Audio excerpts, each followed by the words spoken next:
Usa ka pagtuo, usa ka tingog, usa ka katawhan.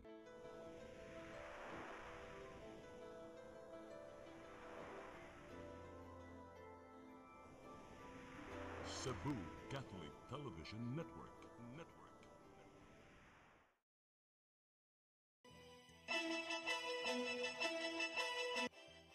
Uluhan sa mga balita sa Sari 47. Mga mukandidato sa ilang tagsa-tagsa ka mga posisyon ni apas ning katapusang adlaw sa Certificate of Candidacy filing. Hinuon hapsayrang napatuman. Kasong nepotismo batok nila suspended Mayor Rama o duha ka brother-in-laws ginismis sa Regional Trial Court. Instrumento sa ayuda alang sa mga senior citizens sa Mandawi City ipatuman karong Disyembre. Mga pulis na nagmalso sa ka-criminology student girilibuhan na. PRO 7 adunay dugang pahimangno. Sugbo, Kabisayan ug Mindanao, Pilipinas ug ang katawhan kutos maabot sa tong Sidya sa tibuok kalibutan mayong hapon. Live kita karon sa CCTN Channel 47 ug kini ang tulumanon sa nag-unang kasayuran nga angay natong masayran. Sa nga ni Attorney Danica Caballes, ako si Dennis Tabar ug kini ang Sari 47.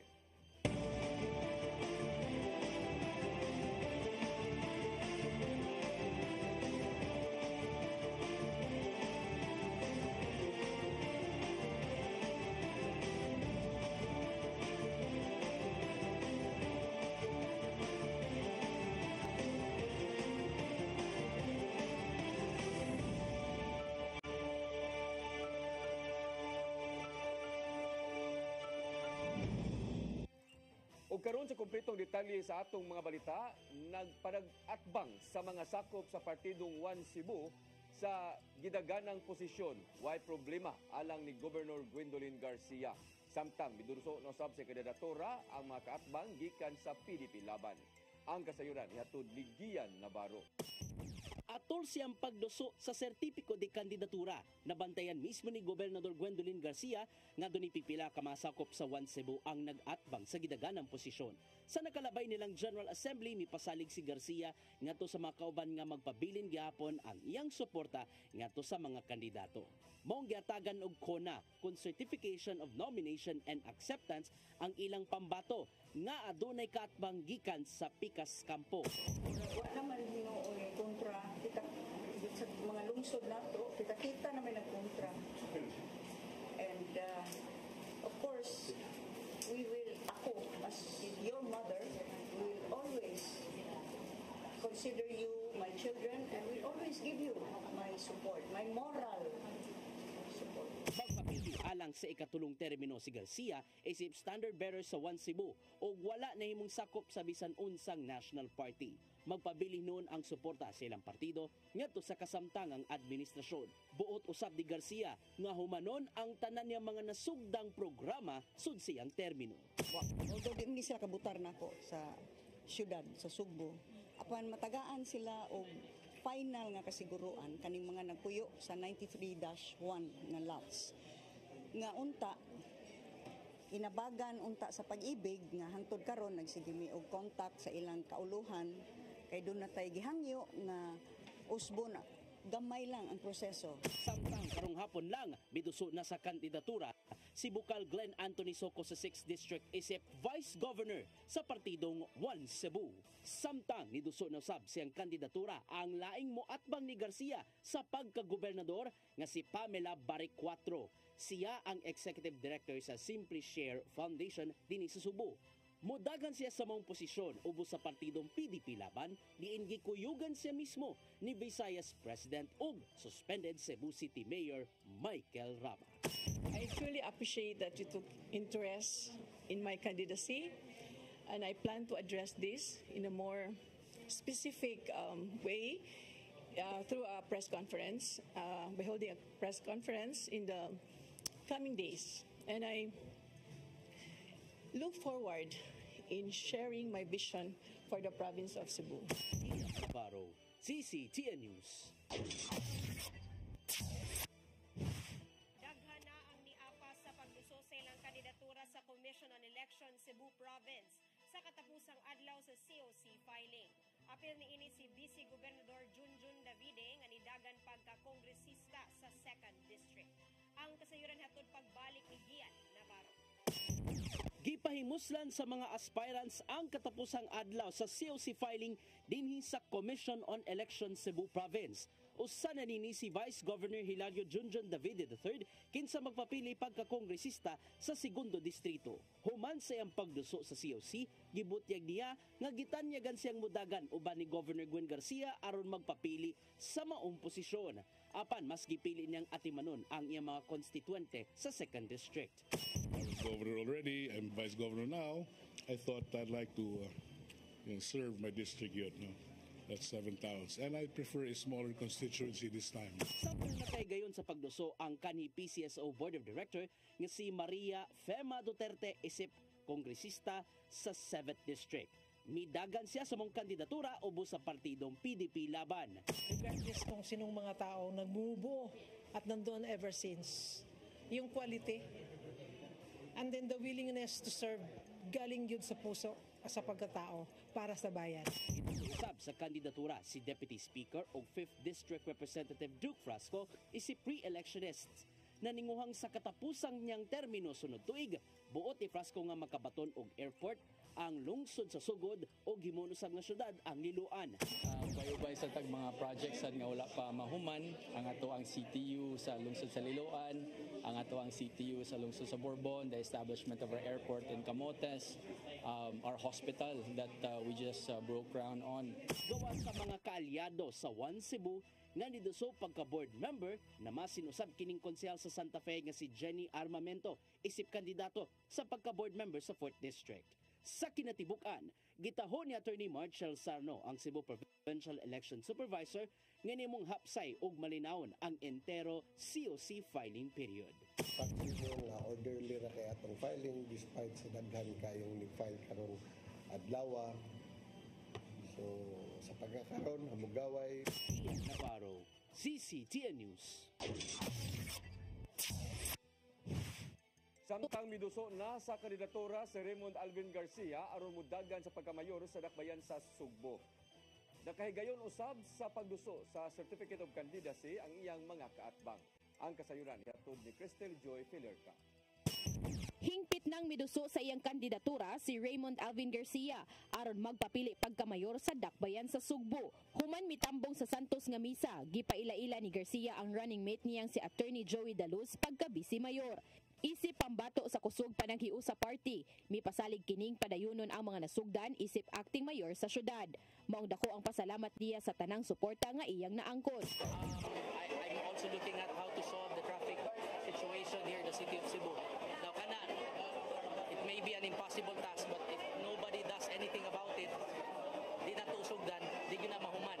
So, one of the things that we're doing, we're on the right track with the BRT. Mass transportation is very important. Samtang niapas usab sa katapusang adlaw sa COC filing ang mga pambato sa Bando Osmeña Pundo Kauswagan kun BOPK. Miduso na sa kandidatura si Konsehal Nestor Archival isip mayoralty candidate o kanhi Mayor Thomas Osmeña isip vice mayor.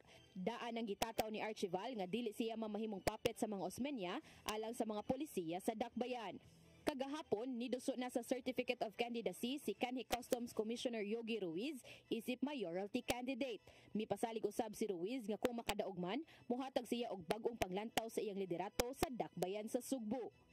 Cristel Joy Filerca, CCTN News. Team Kaabag, pinanguluhan Lapu-Lapu City Mayor Junior Dahong Chan o Congressista Cindy Chan niduso sa ilang Certificate of Candidacy karong adlaw. Imbes magpasubli sa pagkamayor o kongresista, ang magtiayong Chan nagbaylo sa ilang posisyon nga dagganan. Ang kasayuran hatod pagbalik ni Cristel Joy Filerca. Alas 7 pa lang sa buntag, ubay-ubay na ang mga supporters sa Team Kaabag ang nag-atang sa gawas sa Lapu-Lapu City Hall kinsa gila umang muduso sa ilang Certificate of Candidacy karong uwahing adlaw sa filing. Ug usa ka oras ang milabay, si Lapu-Lapu City Mayor Junior Dahong Chan niduso sa iyang Certificate of Candidacy ubos sa Team Kaabag Partido Federal ng Pilipinas. Apan imbes magpapili og balik sa pagkamayor, mudagan siya sa pagkakongresista. Si Chan kasamtangang ana pa sa iyang ikaduhang termino. Samtang ang asawa ni ini nga si Congresswoman Cindy Chan, kinsa na pa sa iyang unang termino, mo'y magpapili pagkamayor ubos sa Team Kaabag Lakas CMD. Matod ni Mayor Chan nga sa unang duha ka tuig sa kongresista, ubay-ubay na ang mga nabuhat ni ini nga mga infrastructure projects. Maong hatagan kini niya og higayon nga kini mo'y magdumala sa dakbayan. Diin nakita nato nga matinud-anon siya sa iyang pagpangalagad isip kongresista. Kung angayan nga tagaan po o gigayon na mahimong inahan sa ato ang dakbayan sa Lampon. Idugang pa sa mayor nga ang ilang posisyon ra ang magkabaylo, apan padayon ang ilang pagtinabangay. Si Vice Mayor Celedonio Sitoy subling magpapili paggabi si mayor sa dakbayan ubos sa Team Kaabag Partido Federal ng Pilipinas. Gilangkuban usab sa 11 ka mga incumbent city councilors ang Team Kaabag, nga sila si Annabeth Quizon, Efren Herrera, Climaco Tatoy, Emilio Galaroza, Joseph Pangatungan ug Celestino Aying nga ubos sa Team Kaabag Partido Federal ng Pilipinas. Samtang si Susan Baring, John Vincent de la Serna, Arian Yap, June Alforque ug Georgian Iyas Buok ubos sa Team Kaabag Lakas CMD. Wala mudungan kagadihang buntag ang ika-12 nga konsehal sa Team Kaabag sa pagduso sa iyang COC. Wala pa usab kiningan li sa mayor ug karong hapon pa kini buot moduso sa iyang kandidatura. Mabantayan nga duha ka national parties ang gidala sa Team Kaabag ug sigon pa sa mayor nga kini aron nga mas daghan pang ayuda ang madangat sa dakbayan. Ang kanindot, si Kong dagang makuha ng mga mayoras sa partido sa Lakas. Kita usab sa PMP makakuha sa tag mga dagang mayoras. May lang, ikurambos na mo ni Kong Cindy ang iyang Lakas, CMD o ang PMP para dagang kayuhan maabot diri sa ato ang dakbayan. Cristel Joy Felerca, CCTN News. Nisangat na sa ilang kandidatura ang Team Mandawi. Pinanguluhan ni Senator Jonas Cortez ning uwahing adlaw sa filing of Certificate of Candidacy. Gikayugan ni Cortez ang iyang grupo tungod kay nakasangat naman siya sa iyang COC niadto nga Biyernes. Ang Vice Mayor Glenn Bersidi o gakuyog usab sa pagduso ang mga konsehal nga kauban sa ilang slate. Samtang ang ilang board member mao silang Councilor Cynthia Remedio ug Malcolm Sanchez o ang ilang kongresista mao si City Treasurer Attorney Regal Oliva. Sila gikuyugan sa giingong muabot og dulan 20,000 ka mga supporters sa nagkadaiyang nga barangay. Pipila ka mga senador adunay reaksyon sa planong pagduso ni dismissed Bamban Tarlac Mayor Alice Go sa maong posisyon sunod tuig. Gihulagway sa usa nga panahon na aron pamatud-an kung Pilipino ba ang maong kontrobersyal nga opisyal o dili. Ang kasayuran hato di Gian Navarro. Panahon na aron pamatud-an karong eleksyon 2025 kung Pilipino ba si dismissed Bamban Tarlac Mayor Alice Go kun Go Huaping. Kini ang nimo reaksyon ni Senate Minority Leader Aquilino Coco Pimentel human mipaybaw ang abogado ni Go nga mudagan sa mong posisyon sunod tuig. Sumapa ni Pimentel nga kini na ang haom nga panahon aron kwestiyonon og sukit-sukiton ang tinuod nga ilhanan sa kontrobersyal nga opisyal nga giingong nanambigit sa Pogo operations. Kuno galing moduso man sa COC si Guo, adunay declaration siyang form nga pamatud-an nga siya usa ka Filipino citizen. Duga pa ni Pimentel nga ang posibleng ruling bahin sa Certificate of Candidacy ni Guo mamahimong categorical o ensakto ang desisyon kung Pilipino ba gid siya o dili. May numdumang gisukit-sukit pag-ayos sa mga politiko ang citizenship ni Guo subay sa pagduda kung siya ba ang Chinese spy nga gipadala ngadto sa Pilipinas. Subay kini sa investigasyon bahin sa mga pagpang-abuso sunod sa girumbong Pogo Hub sa Tarlac ning tuiga. Samtang nakita ni Senador Risa Ontiveros nga walay puas ang nimo pagpanglingla ni Guo sa publiko bisan og napriso siya. Susama usab ang napaglantawan ni Ontiveros diin misrepresentation ang gibuhat ni Guo kun ugaling ibutang siyang COC nga siya usa ka Pilipino. Daan ang namahayag ang Commission on Elections nga dawaton nila ang COC ni Guo apan mahimo siya ma-disqualify gawas lang kung adunay temporary restraining order. Gian Navarro, CCTN News.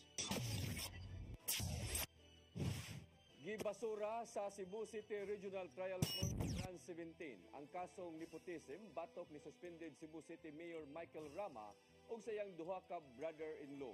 Kini ang gikumpirmar sa legal team ni Rama human gipagawas ang order sa Cebu City RTC karong adlaw.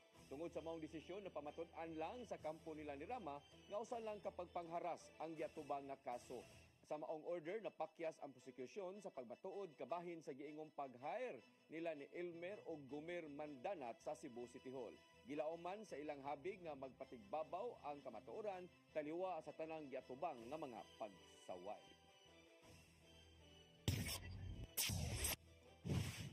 Ipatuman sugod karong Desyembre ang pagpa-aumento sa financial assistance sa senior citizens sa Dakbayan sa Mandawi. Tag 5,000 pesos ang ilang madawat nga maoy ikaduhang hugna sa ayuda.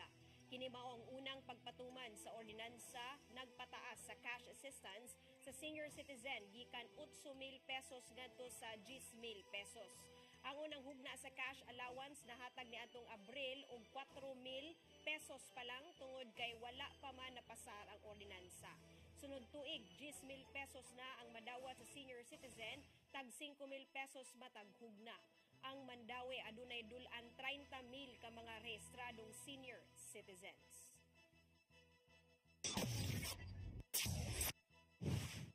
Mga residente sa syudad sa Mandawi giawhag sa pagparehistro sa EcoWatch website sa syudad aron daling ma-report ang naghatag og kadaot sa kalikupan. Moabot na sa 5,000 ka mga reports ang nadawat sa syudad human kini nalusad niadtong Marso. Ang kasayuran ihatod ni Mary Rose Sagarino. Giawhag sa Mandawi City Environment and Natural Resources Office ang mga residente sa pagtabang og pagpanalipod sa kalikupan. Pinaagi sa pag-report sa mga magpabadlong nga naghatag og kadaot sa kalikupan. Giawhag sila sa pagpa-register ngadto sa EcoWatch website aron gilayon nga ma-report ang magpabadlong sama sa magpataka og labay sa basura, magsurog sa basura ug uban pa. Sa EcoWatch website kinahanglan lang mohatag og pipila ka impormasyon apan dili matatak ang pangan sa mo report. Dili naman sa kaayo.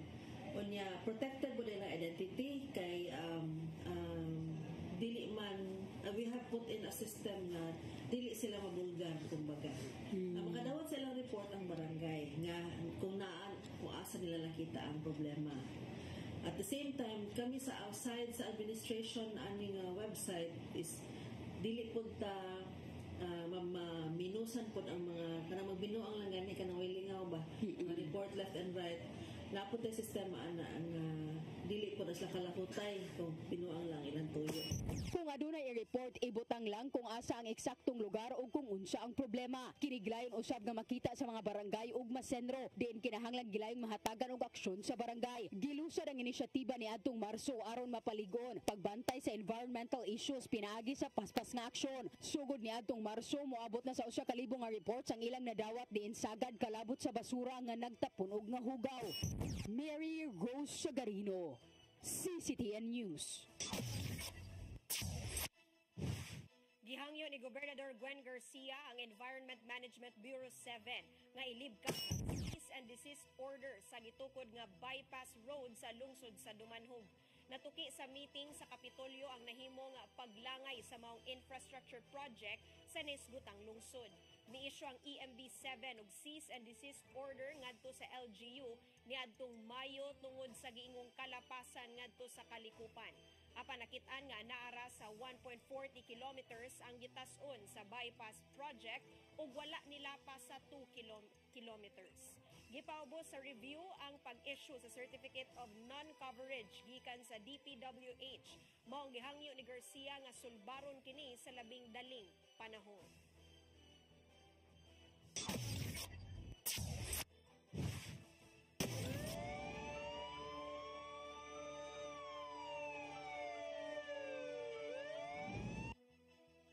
Samtang duha ka mga pulis sa Lapu-Lapu City Police Station 4 girilibuhan sugod kagahapong adlaw.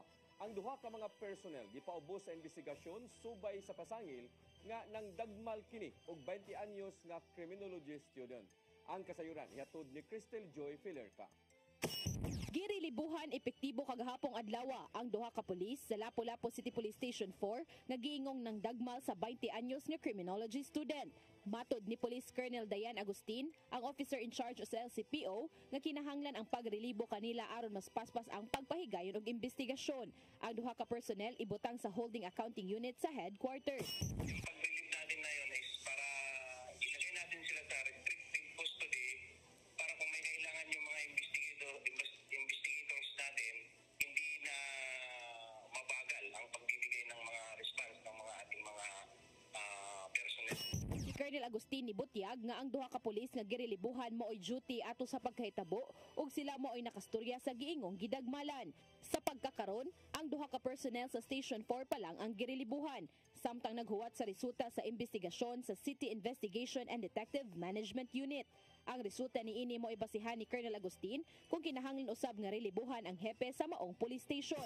Hindi kung anong maging recommendation kasi naghahanap pa kung sakaling i-relieve yung commander doon, naghahanap pa ako ng re-replace. So as of now, ongoing pa yung conference namin, pero titingnan ko at pag-uusapan namin dito kasi yan ang mga kung ano ang initial investigation na nalabas coming from CIDMU, magbibis po ako.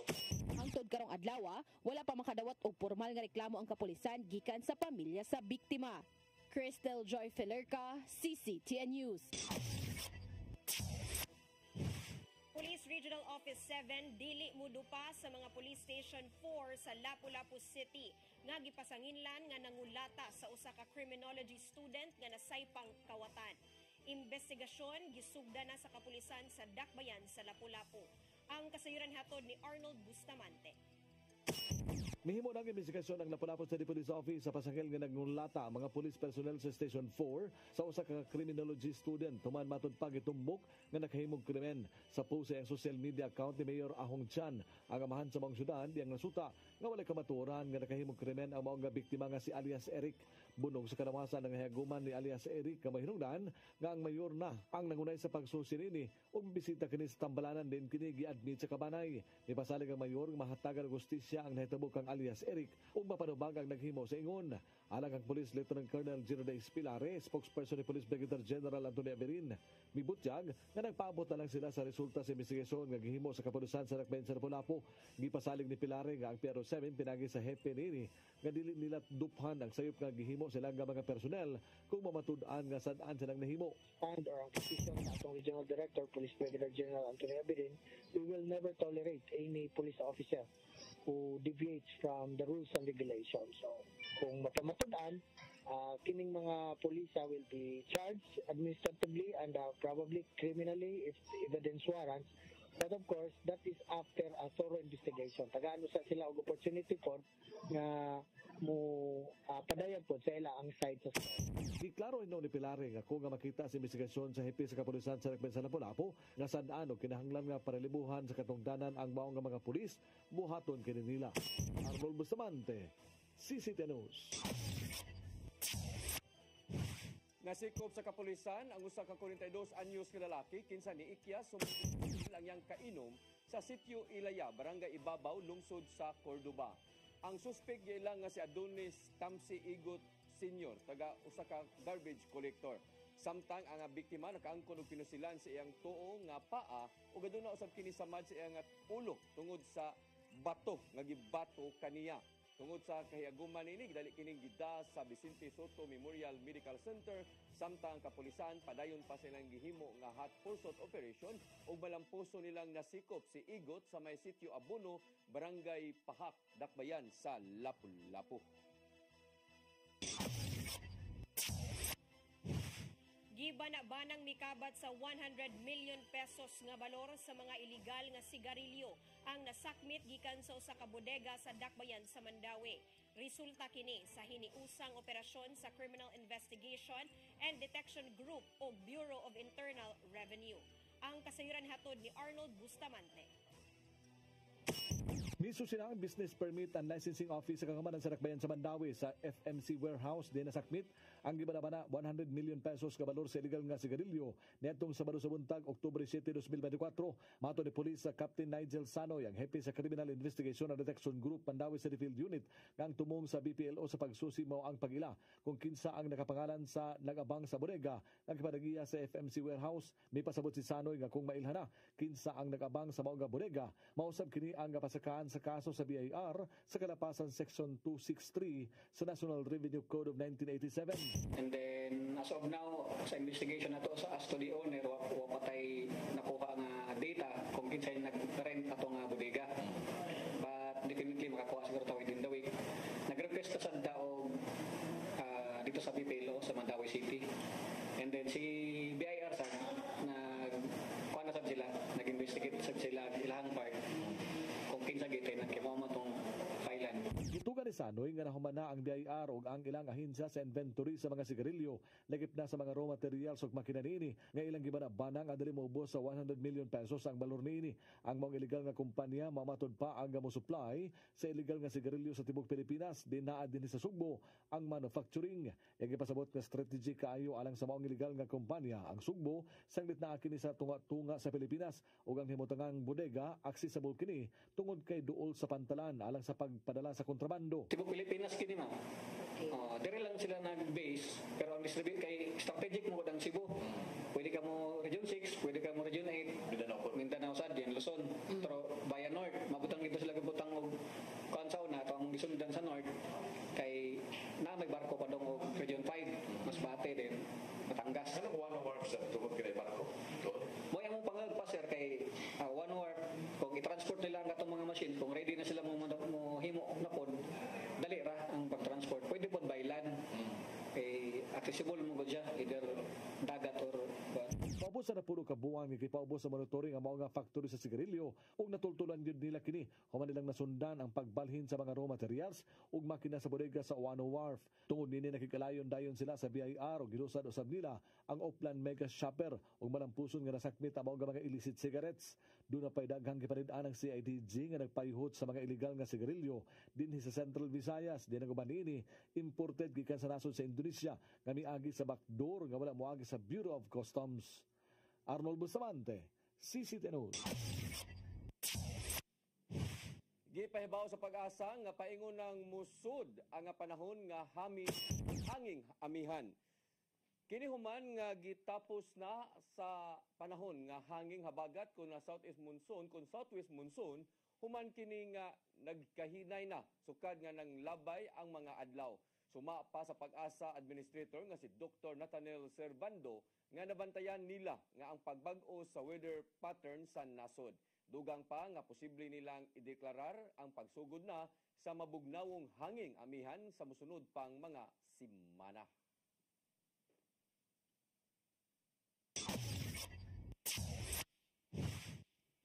Mo kadto naglangkob sa atong mga balita sa Sayri 47. Ako si Dennis Tabar. Ako si Danica Caballes, sangtod ugma sa inyong paboritong tulumanon. Sayri 47.